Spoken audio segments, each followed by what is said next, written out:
Okay, good morning students. Today we are going to start our new unit, that is production. Now there are 2-3 very important things you need to understand. First thing is, now you cannot think of as a consumer. You are no more consumer now. Production, who does production? Production कौन करता है? उत्पादक. उत्पादन करता है उत्पादक, entrepreneur, businessman. तो वहाँ पे कंज्यूमर बिहेवियर, जैसा हम अभी तक डिमांड आसानी से कैसे समझ आ गया, क्योंकि हम खुद कंज्यूमर थे.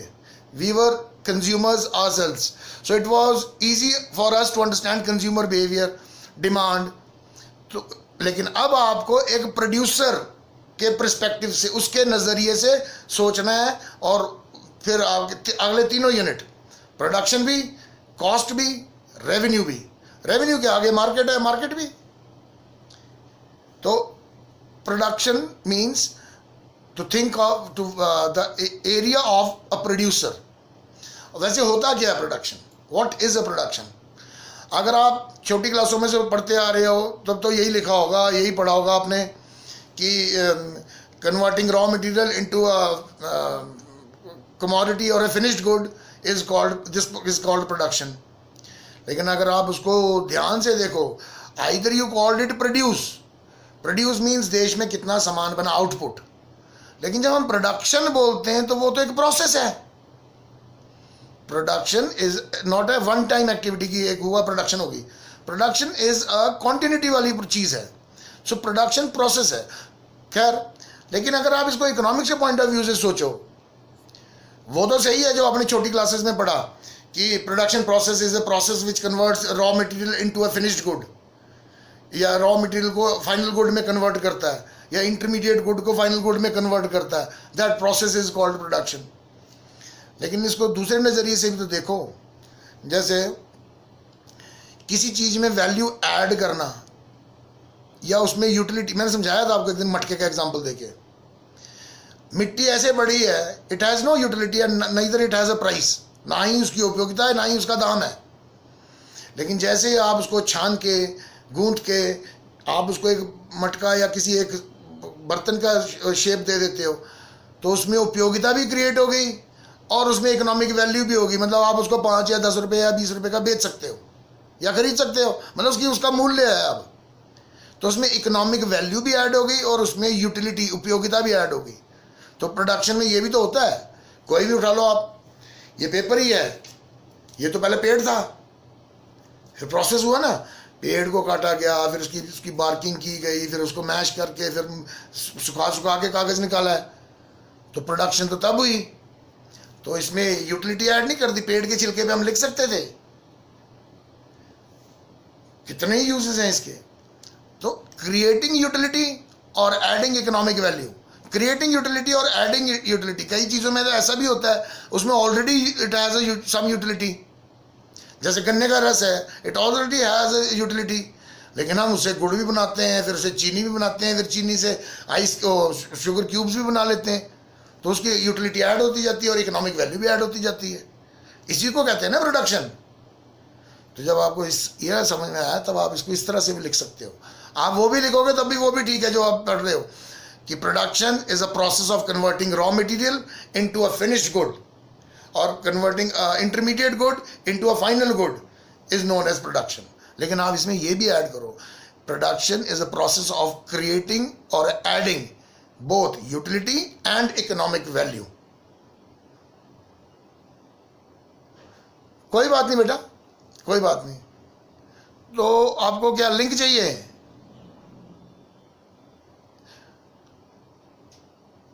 नो सर, लिंक है मेरे पास. कोई बात नहीं, चलने दे फिर. अच्छा कोई बात नहीं, क्लास नहीं ले पाएगी, वो बीमार है. हाँ पढ़ लिया बेटा, कोई बात नहीं, कोई बात नहीं. अब क्या कर सकते हैं, पर बीमार भी देख तो सकता ही था ना. कोई बात नहीं, थोड़ी ज्यादा बीमार है. अच्छा कोई बात नहीं बेटा, कोई बात नहीं. सो production is a process of creating और एडिंग बोथ यूटिलिटी भी और इकोनॉमिक वैल्यू भी. जो कपास होता है, रुई होती है, जो कॉटन होता है, उसकी उपयोगिता नहीं है. रजाइयाँ बनती हैं, तकिए बनते हैं, बैंडेज में यूज़ होती है और कितने यूजेस हैं उसके. लेकिन जैसे ही हम उसको पहले वीव यान करते हैं, धागा एक धागा बनाते हैं, फिर बहुत सारे धागों को लेके निट करते हैं उसको, तो कपड़ा बनाते हैं, अलग अलग तरह के ड्रेसेस बनते हैं, कोई कुछ बन रहा है, कर दी ना उसमें यूटिलिटी भी ऐड और इकोनॉमिक वैल्यू भी add. So production is a process of converting physical input into a finished good और raw material into a consumers good. वो भी ठीक है, पर इसमें ये भी ऐड करना कि it adds value and it adds utility also. ये हो गया प्रोडक्शन का मतलब. अब प्रोडक्शन में एक और टॉपिक इंपॉर्टेंट चीज़ क्या है कि इसमें टाइम का एलिमेंट भी है. Short run production and long run production function. अगर आप उसको प्रोडक्शन फंक्शन वर्ड लगा दिया, जैसे मैंने अब, अगर आप फंक्शन लिख रहे हो तो याद करो वो डिमांड था ना, factors affecting demand and demand function, तो सेम ही तो था, फैक्टर्स अफेक्टिंग डिमांड और जो डिमांड को अफेक्ट करने वाले फंक्शन से. वैसे ही इसको लिख सकते हो आप, that production is a function to land, labour, capital and enterprise. तो फंक्शन कह लो उसको, ठीक है. तो वो डिफरेंट चीज़ नहीं और सेम ही बात होती है. तो शॉर्ट रन प्रोडक्शन फंक्शन और लॉन्ग रन प्रोडक्शन फंक्शन, क्योंकि इस पे आगे हमारा एक लॉ भी बेस्ड है, तो इसको आप अभी समझ लो. देखो आप इस तरह से समझो, शॉर्ट रन मीन्स थोड़ा समय, अल्पकाल. जैसे कई मार्केट्स होती हैं, कई प्रोडक्शन हाउसेज ऐसे हैं जो शॉर्ट रन में काम करते हैं. जैसे कंज्यूमर गुड्स जितनी हो गई, अच्छा, या जो बड़ा जल्दी बनाने और जल्दी बेचने वाली चीज़ें, होटल्स वगैरह हो गए, रेस्टोरेंट्स वगैरह हो गए. लेकिन एक लॉन्ग रन की मार्केट भी होती है, एक ऐसे प्रोडक्शंस भी होती हैं जो लॉन्ग रन में होती हैं. जैसे कंस्ट्रक्शन हो गई, 10-10 साल लगते हैं. आयरन एंड स्टील इंडस्ट्री अपने गोल जो है 10-10, 15-15 साल के लिए सेट करती है. इसरो हो गया, स्पेस टेक्नोलॉजी या एटॉमिक, तो ये कई प्रोडक्शन हाउस जो लॉन्ग. लेकिन आप इसको समझने के लिए इस तरह से समझो कि शॉर्ट रन में क्योंकि टाइम कम है, there are 2 types of factors. जैसे ये फैक्टर्स थे ना, देखो पहले फैक्टर्स ही समझ लो आप, मैं फिर इसको पकड़ता हूँ. फैक्टर्स ऑफ प्रोडक्शन मीन्स उत्पादन के लिए जो कारक हैं, जो उसके लिए काम करते हैं, जो उसके लिए फैक्टर इन होते हैं, जो यूज इस्तेमाल होते हैं. तो 2 तरह के फैक्टर्स होते हैं. मतलब फैक्टर्स तो बहुत सारे हैं. अब फैक्ट्री में तो बिजली की तार भी लग रही है, तो वो भी फैक्टर है ना, फिर वो भी यूज़ हो रहा है, बिजली कैरी कर रही है, तो मशीनें चल रही हैं.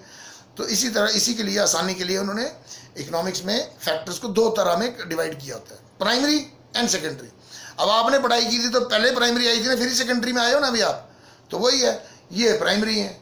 मान लो मैंने उधमपुर में फैक्ट्री खोलनी है, ठीक है, तो सबसे पहले तो मैं ही चाहिए जिसने खोलनी है, तो मतलब एंटरप्रेन्योर ही चाहिए, एंटरप्राइज चाहिए, ठीक है. फिर मैं इसमें लैंड लूँगा, तब पैसा इन्वेस्ट करना है, ठीक है. फिर सबसे पहले तो ये प्राइमरी लगेंगे ना, लैंड, लेबर.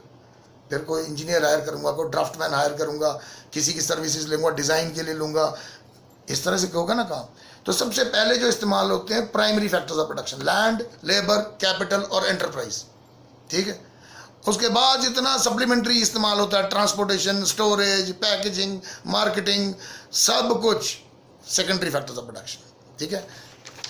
अब हम पढ़ रहे हैं प्रोडक्शन का short run function and long run function. Short run में 2 तरह के फैक्टर्स होते हैं, fixed factors and variable factors. अब इसको समझ लो क्योंकि ये कॉस्ट में भी कैरी होना है. मैं कोई एग्जांपल लेके बताता हूँ, जल्दी समझ आएगा. मान लो ये मेरी स्केच पेन की फैक्ट्री है. I have a factory of this sketch pen and I need to produce 1 crore of this sketch pen in 6 months.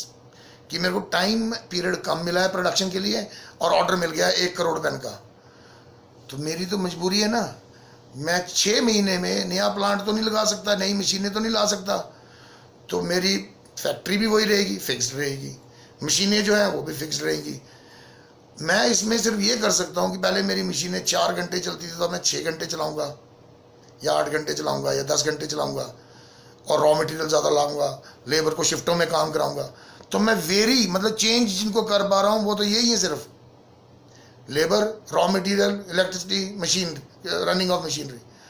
Variable, परिवर्तनशील, जिसको हम परिवर्तन कर सकते हैं, वो तो यही है.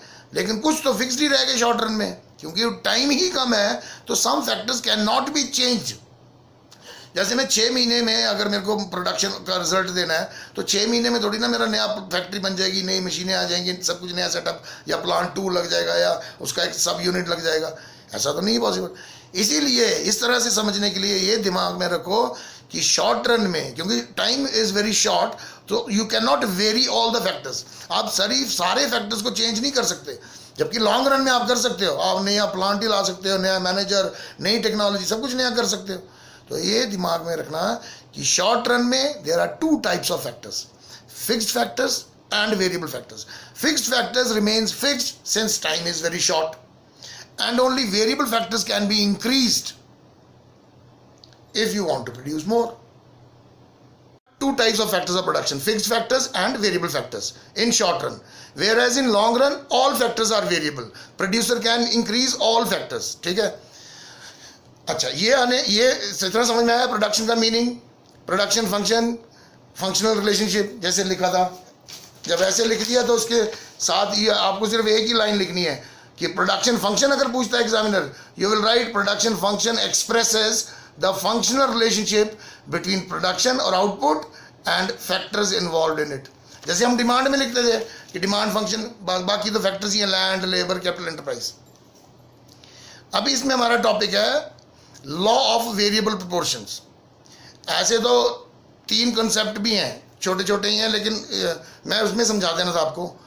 Total production, average production and marginal production, TP, AP and MP.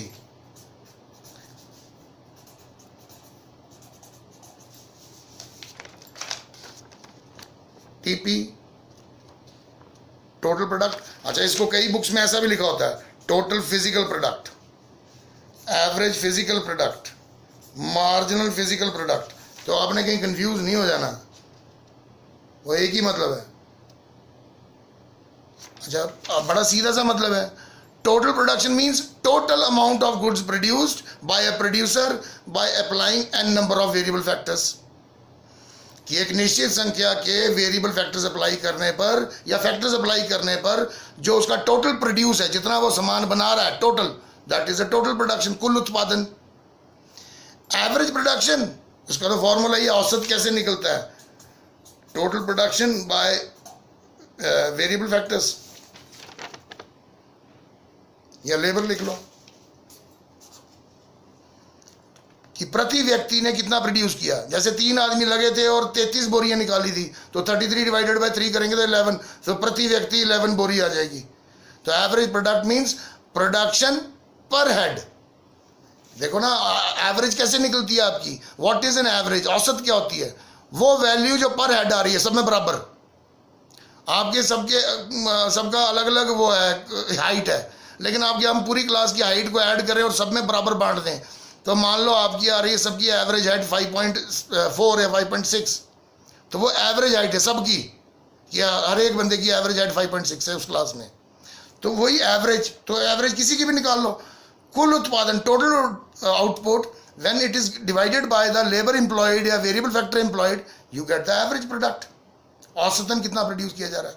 और मार्जिनल प्रोडक्ट, मैंने आपको पहले भी बताया था, ये सेकंड टाइम आ रहा है, मैं फिर बता रहा हूं, पहले कब आया था, मार्जिनल अपॉर्चुनिटी कॉस्ट में या एमआरएस में। मार्जिनल वर्ड रिप्रेजेंट करता है एक एंटिटी को, तो यहां पे भी एक कोई करेगा, मार्जिनल प्रोडक्ट है, तो सीधा मतलब है addition to the total product by applying 1 more unit of variable factor.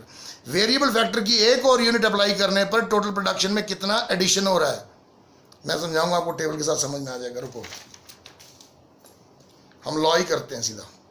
Total product, कुल उत्पादन, total amount, total volume of goods produced या टोटल अमाउंट ऑफ या total quantity of goods produced. Average product is a production per unit of labour employed. Marginal product is addition to the total product by applying 1 more unit of labor या variable factor। ये इसका meaning है सिर्फ, अभी आ जाएगा फिर से। अभी हमारा टॉपिक है law of variable proportions. Law of variable proportions, इसको हिंदी में कहते हैं परिवर्तनशील आगतों का नियम, और ये प्रोडक्शन का लॉ है। अब ये शॉर्ट रन में एज्यूम किया गया है ये law. This law is a short run phenomena, and since it is a short run phenomena, अभी मैंने आपको बताया कि शॉर्ट रन में there are 2 types of factors, fixed factors and variable factors. In the same way, in this law of variable proportions, there are two types of factors: fixed factors and variable factors. And fixed factor remains fixed, it does not change. देखो यहाँ पे मैंने example लिया 1 acre of land. So 1 acre of land remains constant, it remains fixed. Since it is a short run, some factor has to be a fixed and the rest will be the variable factors which you can vary. तो ये law है short run का law, short run production function है. Classical model है ये law का.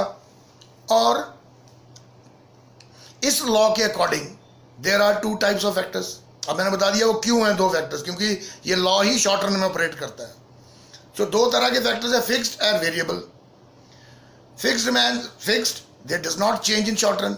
And when variable factors are applied on a given fixed factor, जो total production है, कुल उत्पादन है, वो भी अलग तरह से बिहेव करता है. कैसे बिहेव करता है?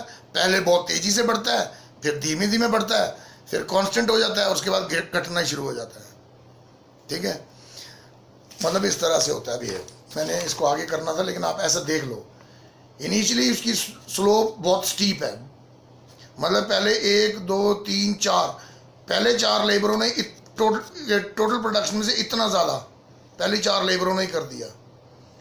फिर दूसरे स्टेज में और लेबर लगाने से धीमे धीमे बढ़ रहा है, फिर यहाँ आके कांस्टेंट भी हो गया है, और फिर और लेबर लगाने पे टोटल प्रोडक्शन फॉल हो जा रहा है.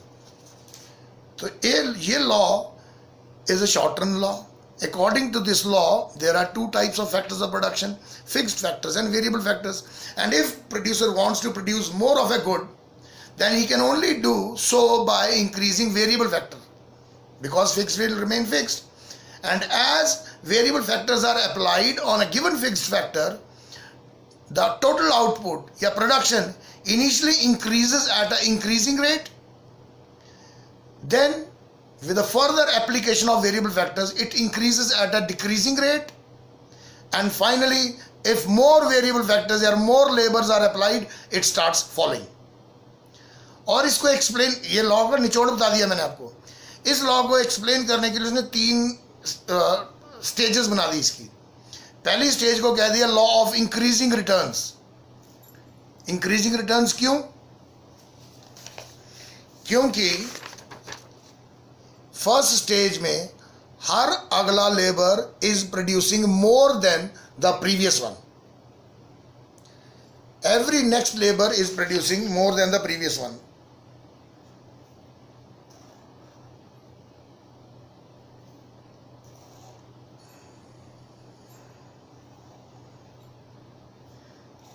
देखो ये जो डॉटेड लाइन है, ये तो लेबर अप्लाई हो रही है.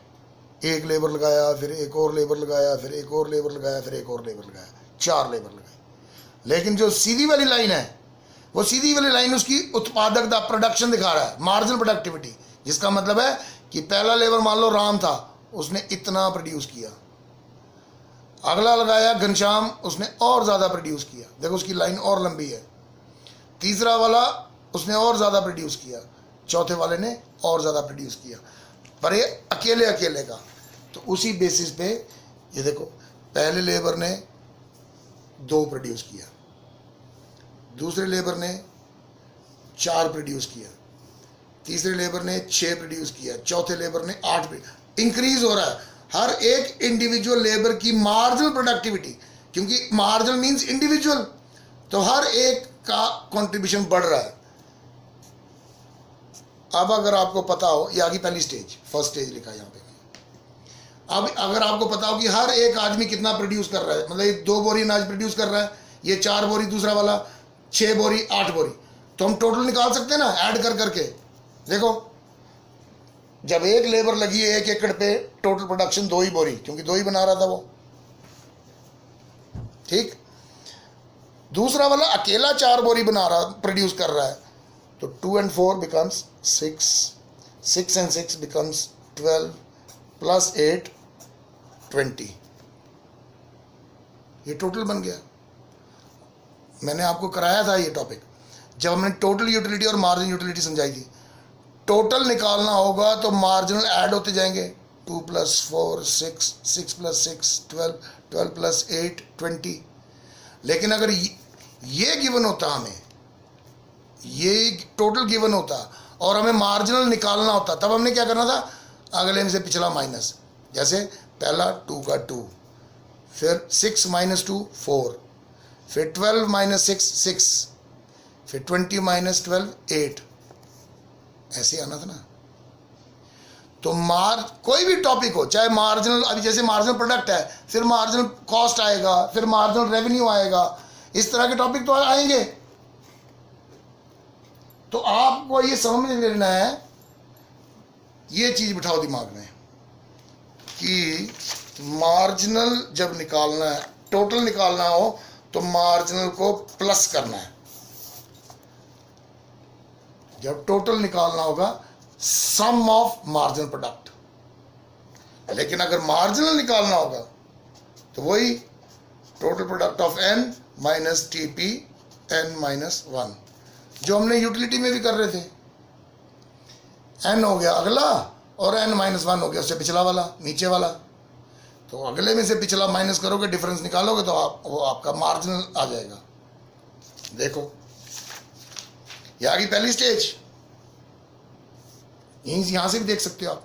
देखो जब हमने मार्जिनल निकाला है तो अगले में से पिछला माइनस किया है।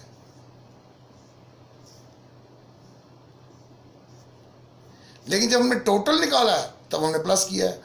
2 + 4 = 6, 6 + 6 = 12। पर इसको याद करने से क्यों, आप इसको समझ ही लो ना।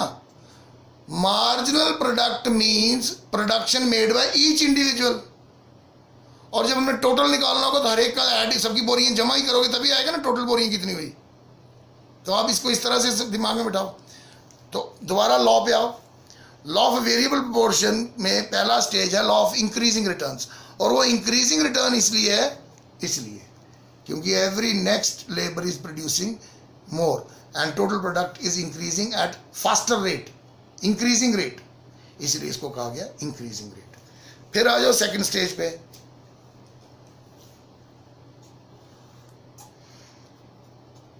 जब हर अगला आदमी ज्यादा अनाज प्रोड्यूस कर रहा है तो किसान तो चाहेगा कि और ज्यादा प्रोड्यूस कर, तो वो और लेबर लगाएगा। तो फिर मैंने आपको बताया था जब सेकंड स्टेज आ गई, जैसे ही 5th 6th 7th और 8th लेबर लगाएगा तो क्या होगा, ये देखो। अब उससे चौथे आदमी के बाद 5वां आदमी जब घटना शुरू हो गया, वो अभी तक 6 बोरी प्रोड्यूस कर रहा था, अभी आ गया वापस वो 8 से दोबारा 6 पे, फिर उससे एक और लेबर लगाने पे 4, फिर एक और लेबर लगाने पे 2। ऐसा नहीं है कि वो प्रोड्यूस ही नहीं कर रहे हैं, घाटा नहीं हो रहा है, और रेट घट रहा है प्रोडक्शन का। मतलब पहले हर ज़्यादा प्रोड्यूस हो रहा था, अब थोड़ा वो कम। इसका कारण है, बताऊंगा वो भी आपको को। तो ये अब ये हो रहा है, डिक्रीज हो रहा है। लेकिन हमें टोटल निकालना होगा तो टोटल कर तो इंक्रीज ही होगा। कैसे, 20 + 6 26 + 4 30 + 2 32 + 0 32, ऐसे ही रहेगा ना।